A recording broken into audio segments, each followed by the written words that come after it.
بسم الله الرحمن الرحيم السلام عليكم ورحمة الله وبركاته የዛሬው መልእክቴም ደግሞ በተለይ ቲክቶክ እና ፌስቡክ መሰል ፕላትፎርሞች ላይ ያላችሁ ወንድምና እህቶችን ይመለከታልና ስሙኝ እስቲ አንዴ።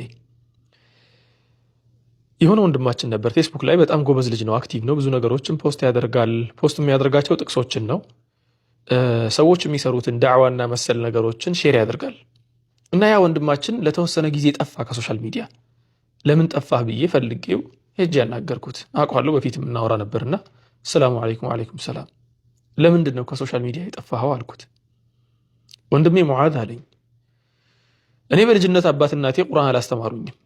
አሁን ራሴና አድጌ ራሴን ካወቅኩ በኋላ ደግሞ በተቻለኝ አቅም አንተም እንደምታውቀው ነገራቶችን ሼር አደርጋለሁ እንጂ ለራሴ ፖስት የማደርገውን ጥቅስ ራሱ ተርጉሜ ነው የማመጣው። እና ቁጭ ብዬ ራሴን ስመለከት ሰዎች የሚናገሩትን ነገር ሼር ማድረግ እንጂ ራሴ መናገር አልችልም፣ እውቀት የለኝም።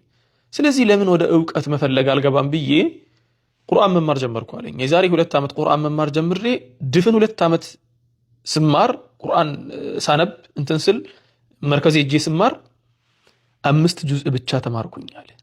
እንዴ 2 ዓመት ሙሉ ተምሬ 5 ጁዝ ብቻ? እንዴት 5 ጁዝ ብቻ 2 ዓመት ሙሉ ይፈጅብኛል ብዬ ተገረምኩና ቆይ እስቲ ከሶሻል ሚዲያ ራቅ ብዬ ልመልከት ብዬ ሶሻል ሚዲያ ሙሉ በሙሉ እርግፍ አድርጌ ትቼ ለሶሻል ሚዲያ ማውለውን ጊዜ በአጠቃላይ ወደ ቁርአን ትምህርት መለስኩት አለ። አላህ ምስክሬ ነው፣ በአንድ ወር 25ቱን ጁዝ ختمኩኛል። አስባችሁታል? 2 ዓመት ሙሉ ሲማር የነበረውን 5 ጁዝ ብቻ የተማረውን ነገር በአንድ ወር ውስጥ በ2 ዓመት ኢንጃዝ ያላደረገውን ነገር አደረገ። ተገረምኩ አለኝ። خلاص በጣም ተደነቅኩ። እንዴት እንዴ ለካ መጀመሪያም ስማርትነስ አጥቼ የሆነ ነገሮችን የሚይዝበት አእምሮ አጥቼ አልነበረም፣ ጊዜ አልሰጠሁትም። የሰጠሁትም ጊዜ ምንድነው የሚባለው ቅንጭብጭብ አድርጌ ከዚህም እያልኩ ነው ጊዜ እየቆጠብኩ የምሰጠው እንጂ ተገቢውን ጊዜ ለቁርአን አለመስጠቴ ነበር አለና ያ ልጅ ሐታ ይሄንን የኔን ታሪክ አለኝ ወላሂ ለሰዎች ብታስተምረው ራሱ ደስ ይለኛል። ብዙ ወንድሞቼና እህቶቼ ሶሻል ሚዲያ ላይ ሲቆዩ ዳዕዋን ሲከታተሉ ዳዕዋ የሚያደርጉ ኡስታዞችን ሲሰሙ የተማሩ ያወቁ ይመስላቸዋል። እኔ ደግሞ አሁን ገና ገባኝ ነገሩና በተቀሩት እነኚህ 6 እና 5 ወራቶች ደግሞ ሌላ ኪታብ ጀምሬ አልহামዱሊላሂ ረቢል ዓለሚን ኡሱል ሰላሳን ጨርሻለሁ፣ ኪታቡ ተውሂድን አሁን እየተማርኩ ነው ብሎ አስደመመኝ ማለት ነው። ለእናንተም ልናገር የመጣሁት ይሄንን ነው። ሶሻል ሚዲያ የሚባለው ነገር ቲክቶክ፣ ፌስቡክ መሰል ነገሮች በአጠቃላይ አልጎሪዝማቸው የተሰሩበት አሰራራቸው እንኳ ብትመለከቱ አሰራራቸው ስክሮል እንድታደርጉ ነው። በቃ ስክሮል እያደረጋችሁ የሚያስቀውን የሚያዝናናውን የእናንተን ዶፓሚን በደንብ አድርጎ ከፍ ማድረግ የሚችል መመንጨቱን ከፍ ማድረግ የሚችልን ነገር እየተመለከታችሁ ረጅም ሰዓታት በዚህ ሞባይል ኮንትሮል ተደርጋችሁ እንድትቆዩ ነው የሚሰራው። ሲሰራ ራሱ ላይቭ ትገባላችሁ ለመስማት። ስትገቡ የሆነ ኡስታዝ ላይቭ እያስተላለፈ ነው፣ ንጽጽር ላይ ነው። ንጽጽር ደግሞ በነገራችን ላይ ደስ የሚል ነገር አለ። የሆነ የሰው ልጅ እንትን ይወዳል፣ ግብግብ ይወዳልና መከራከርን የሆነ መፋለምን ይወዳልና ንጽጽሩን ምሽቱን ሙሉ ስትሰሙ አድራችሁ እከሌ እኮ በጣም ጎበዝ ነው የሚለውን ነገር ብቻ ነው ይዛችሁ የምትመለሱት። ይሄንን ታውቃላችሁ። ዳዕዋ የሚደረገውን ነገር ሰምታችሁ መጨረሻ የምትወጡት የሆነችን ትንሽ ኮንሰፕት ብቻ ይዛችሁ ነው የምትወጡት እንጂ ዒልም ተደርጎ ለሰው መናገር የምትችሉትን ነገር ይዛችሁ አትወጡ። ከመቶ ሰው አንድ ሰው የሚጠቅመውን ትልቅ ዕውቀት ቀስሞ አይወጣም ከላይቭ ቪዲዮዎች ማለት ነው። ወላኪን እዚሁ ሶሻል ሚዲያ ላይ ቴሌግራም እና ዙም ላይ የሚማሩ ቁጭ ብለው ትምህርት የሚማሩ ልጆች ግን አሉ። እኔም አውቃቸው ልጆች አሉ። አረብ ሀገር ሲመጡ ፋቲሃን በቅጡ መቅራት የማይችሉ ልጆች አላህ ምስክሬ ነው ከመማር አልፈው ቁርአንን ከማክተም አልፈው ብዙ ጁዝኦችን ሒፍዝ ከማድረግ አልፈው በኢጃዛ መልኩ ማለትም በኢጃዛ ስታንዳርድ ተጅዊድን ቀርተው ከዚያም አልፈው የተለያዩ የሐዲስ ኪታቦችን ተምረው እያስተማሩ ወንዶችን አይደለም እያልኩ ያለሁት እንስቶች፣ ሴቶች እህቶቻችን ኪታብ ከመማር አልፈው እያስቀሩ ነው። የት ሆነው? መዳም ቤት ሆነው የመዳምን ስራ እየሰሩ በጆሮአቸው ያዳምጣሉ። ማታ ላይ ስራቸውን ጨርሰው ቤት ሲገቡ አብዛኞቻችሁ እውነቱን እናውራ ከተባለ ስራ ይበዛባችኋል አይደል? ናም ቤት ስትገቡ ምንድነው የምትሰሩት? ቤት ስትገቡ በቃ ቁጭ ብላችሁ ቲክቶክ ላይ የሚተላለፈውን ነገር መመልከት። እከሌ እኮ ዛሬ እኮ ለእከሌ እንዲህ ብሎ መለሰለት፣ እከሌ እኮ እንዲህ አለው እንጂ ያንን እዚያ ጋር የምታባክኑትን ጊዜ ወደ ዕውቀት ጊዜ መልሳችሁ በቴሌግራም በዙም መሰል ነገሮች ዕውቀትን የምትቀስሙ ከሆነ ልክ አሁን እንደነገርኳችሁ ሴቶች እህቶቻችን ቁርአን የማትማሩበት አንዳችን ምክንያት የለም። በዒልም የማታድጉበት ለራሳችሁ ተምራችሁ ሌሎችን የማታስተምሩበት አንዳችን ምክንያት የለም ማለት ነው። ስለዚህ አሁን 5 ነጥቦችን ብቻ ላንሳላችሁ ከዚህ ጉዳይ ጋር ተያይዞ። የመጀመሪያውና ትልቁ ነጥብ ሶሻል ሚዲያ የሚባለው ነገር ሁሉም ሰው በሩን ከፍቶ የሚያወራበት ትልቅ ሜዳ ነው። ሁሉም ሰው ይሄም መጥቶ ስለ ኢኮኖሚ፣ ይሄም መጥቶ ስለ ፖለቲካ፣ ይሄም መጥቶ ስለ ዲን፣ ይሄም መጥቶ ስለ እንትን፣ ይሄ ስለ ሐዲስ፣ ይሄ ስለ ኡሱል፣ ይሄ ስለ ፊቅህ፣ ሁሉም መጥቶ በሩን ከፍቶ ይናገራል። ሚል ለማንቀባፍ ሙከ ለመያበተኒ ይባላል። 2 እግር አለኝ ተብሎ 2 ዛፍ አይወጣ። ምክንያቱ ውስጥ ይባል ዛፉ ንፋስ መጥቶ ዛፉን ካወዛወዘው መሰንጠቅ ሊመጣ ይችላል። خلاص ለሁለት ነው የምትተረተረው። 2 እግር አለኝ ተብሎ 2 ዛፍ ላይ አይወጣም። ሶሻል ሚዲያ አለኝና ሁሉንም ዳዕዋ የሚያስተላልፈውንም ዕልም የሚሰጠውንም ሁሉንም እየሰማው ሲሄድ ተጠቃሚ አልሆንም። አበደን አልጠቀምም። ምንድነው የምሆነው ግን ሙባዕሰር ነው የምሆነው። የሆነ ነገር ሰማለው የሆነ ያወኩም ይመስለኛል ግን አላውቅም። ተግባባ? እንደዚያ ነው የምትሆኑ። ስለዚህ ወንድሞቼና እህቶቼ ዒልምን የምታገኙት እንዲህ ካለ ነገር አይደለም። ዒልምን መሬት ላይ ወረድ ተብሎ ነው የምትማሩት።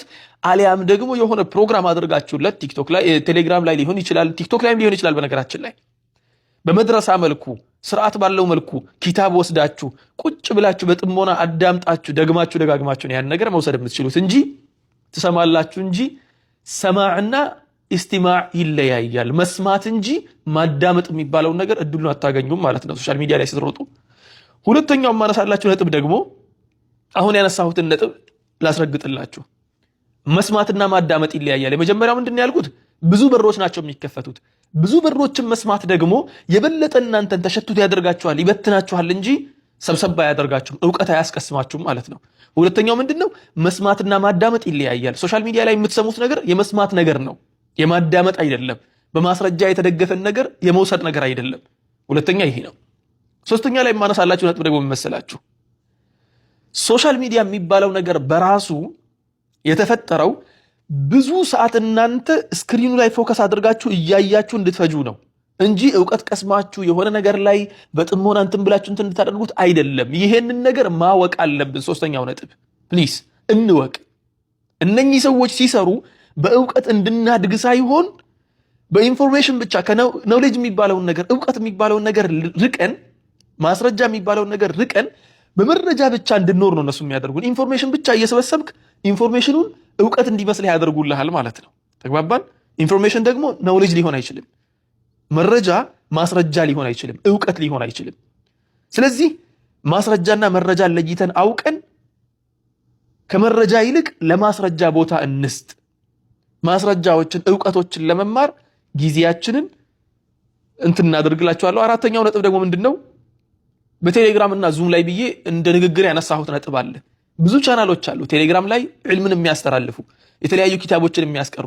ለምሳሌ ያክል ሼክ ኢልያስ አህመድ ለረጅም ጊዜ ዕልም እየሰጠ ነው። ቴሌግራም ላይ እያስተላለፈ ነው። ዩቲዩብ ላይ እያስተላለፈ ነው። ማን ነው እየተከታተለ ያለው? ዳዕዋ ቲቪ የሚባለው ትልቁ ቻናል የሼክ መሐመድ ሐሚድ ዲን ብዙ ዳዕዋዎችን እያስተላለፈ ብዙ ዕልሞችን እያስተላለፈ ዳዕዋ ብቻ አይደለም ዕልሞችን እያስተላለፈ ነው። ማን ነው ተከታትለው እየተማረ ያለው? ቴሌግራም ላይ ብዙ አቂዳቸው ሰሊም የሆኑ ስለ አቂዳ ትምህርት የሚያስተምሩ ብዙ ኪታቦችን እያስቀሩ ያሉ ትላልቅ ወንድሞች፣ ዑለሞች፣ መሻይኾች፣ አሳቲዳዎች አሉ። እነሱን ተከታትላቸው የማግኘቱ ኃላፊነት ደግሞ የእናንተ ነው የሚሆነው ማለት ነው። ስለዚህ ፕሊስ አእምሯቸው ወደዚህ እናዙር። አምስተኛው ነጥብ ደግሞ ምንድነው? እነኚህን ነገሮችን ስትከታተል ሙዓዝ እዚህ ጋር ቁጭ ብሎ የሚያስተላልፈውን ነገር ስታዳምጥ አድማጭና ተከታይ ትሆናለህ እንጂ አስተማሪ መሆን አትችልም፣ ዓሊም መሆን አትችልም፣ ኡስታዝ መሆን አትችልም። ሙነዚር እንኳን የሆነ ነገር ላይ ተነስቶ የሚናገር ተናጋሪ እንኳን መሆን አትችልም። የምትሆነው ግን ምንድነው? ተከታይ። በቃ ሁሌ ታጨበጭባለህ ብቻ። እከሌ ኢልሙ እኮ ትላለህ። አንተም እኮ ዓሊም መሆን ትችላለህ። ማን ከልክሎህ ነው? ማን እግርህን ይዞህ ነው? ስንትና ስንት ወንድሞች እየነገርኳቸው አይደለም እንዴ? ስንትና ስንት ወንድሞችና እህቶች አረብ ሀገር ላይ ተቀምጠው ከባድ ሁኔታ ላይ ተቀምጠው ዕልሙን ተምረው እያስተማሩ ነው ያሉት። ለእናንተም ጊዜው አልረፈደም። እነኛ አሁን የምነግራችሁ ወንድሞች ከሀገር ሲወጡ 20 ምናምን ዓመት ሆኗቸው ነው የወጡት። ዛሬ ላይ 40 ዓመት ገደማ ነው ያሉት፣ ግን ዕልምን ተምረው እያስተማሩ ነው ያሉት። ስለዚህ ፕሊስ ጉዞ ወደ ዕልም፣ ጉዞ ወደ መማር ይሁን እንጂ ሶሻል ሚዲያን ስክሮል ማድረግ ማንም የሚችለው ነገር ነው። ፕሊስ ጊዜያችሁን ቆጠብ አድርጉና እንዲያው አንድ ወር ብቻ ሰጣችሁ እስቲ ሞክሩት፣ አይከፋም። አንድ ወር ሞክሩና የማይሆን ከሆነ ትመለሳላችሁ ወደ ሶሻል ሚዲያ። አንድ ወር ሙሉ በሙሉ ጊዜያችሁን ለዒልም ሰጣችሁ ቲክቶክ ላይ፣ ቴሌግራም ላይ፣ ዙም ላይ ፈልጉና ዒልም የሚማሩበትን መድረሳ ፈልጋችሁ ግቡና ተምራችሁ እስቲ ራሳችሁን ቼክ አድርጉ። ጥሩ ነገር ከተናገርኩ የዚያኔ አታመስግኑኝ፣ ዱዓ አድርጉልኝ። ከተሳሳትኩ ደግሞ መታችሁ ልክ ንገሩኝ። ባረከላሁ ፊኩም ጀዛኩሙላሁ ኸይረን ወአሕሰነላሁ ኢለይኩም። እዚህ ጋር ተቀምጠው የሚናገሩ ብዙ ሰዎች፣ ዳዕዋ የሚያደርጉላችሁ ብዙ ሰዎች እናንተ እንደምታስቡት ዙም ላይ ቲክቶክ ላይ ተቀምጠው አይደለም የተማሩት። አብዛኞቹ ዑለሞች ስር ቁጭ ብለው ተምረው ነው የመጡት፣ ወይ ደግሞ የሆነ ቦታ ሄደው ዒልም መማር ባለባቸው ሰዓት ላይ ተምረው ማስተማር ባለባቸው ሰዓት እያስተማሩ ነው። አንተም ደግሞ አሁን ላይ ያለህበት ደረጃ የመማር ደረጃ ከሆነ ሰዓትን እዚህ ጋር አታባክን። ማንንም ፎሎ ለማድረግ ጊዜም አይኑርህ። ሂድና ተማር። የተማርከውን ነገር ለማስተማር ደግሞ ጣር እልሃለሁ። አላህ ስብሓነሁ ወተዓላ ሐቁን ይወፍቀን። نسأل الله سبحانه وتعالى أن يجعلنا ممن يستمعون القول فيتبعون أحسنه. سبحانك اللهم ربنا وبحمدك أشهد أن لا إله إلا أنت أستغفرك وأتوب إليك وآخر دعوانا أن الحمد لله رب العالمين والسلام عليكم ورحمة الله وبركاته.